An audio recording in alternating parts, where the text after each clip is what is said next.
Drew Massey, Director of Training here at Game Time Sports and Training. Today we're going to go through a very simple squat pattern and show you a couple different exercises that can be used to progress into what most people think of when they think of squat is a barbell on your back with a lot of weight and grunting and spitting and all that stuff. But actually what we look at is we look at the pattern of squatting. So first we're going to identify if that pattern is clean. And the way we do that is through the use of a functional movement screen, and we can identify if that pattern is clean enough to be loaded with weight. But first, if we find a dysfunction, then we don't want to load that pattern. We don't want to load that squatting pattern. So we want to come in and we may start out with something like a TRX or a suspension training squat. So the way we're going to do this is we're going to make sure that our elbows are underneath our shoulder.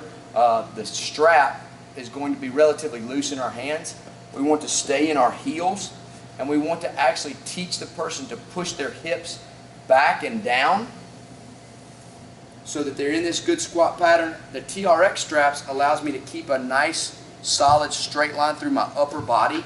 So our cue is, we want to keep that rib cage down, we want to keep that chest straight ahead, then we want to drive our feet into this turf to stand up, or into the tile or floor to stand up. Again, we want to sit those hips back and down. We don't want this super big back extension. We want to keep this rib cage down and that chest straight ahead. Very neutral spine position. Drive those heels right through the floor and stand up. After we master that and we get really good with that assisted, because the TRX or the suspension training system allows you to kind of assist that movement, we may bring in something like a bucket. Something as simple as a bucket can help you decide on where you need to be in this squat pattern. So we'll come in, we'll get our heels right in line with the bucket, with the front of the bucket, and we'll put those toes straight ahead, and we'll kind of teach us to dial our feet out so that our heels are into the ground. We can throw our arms out in front to give us a small counterbalance. The exact same cues apply. Sit your hips back and down. We can do that. We can feel that bucket right there. That chest is up, all right? That rib cage is nice and tight and down. The chest is straight ahead.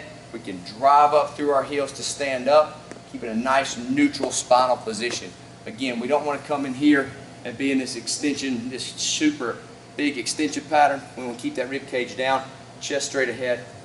Stand up nice and tall. I want to keep that spine nice and neutral, so the cue is long and tall from your ear to your ankle. So that is how we would progress that squat pattern from maybe a movement dysfunction to something where you're assisted, to something now where your body weight is actually giving you that resistance. Then from there we could go to kettlebell goblet, double kettlebell, barbell front squat. There's all kinds of places that you can go, but you've got to make sure that squat pattern's cleaned up first.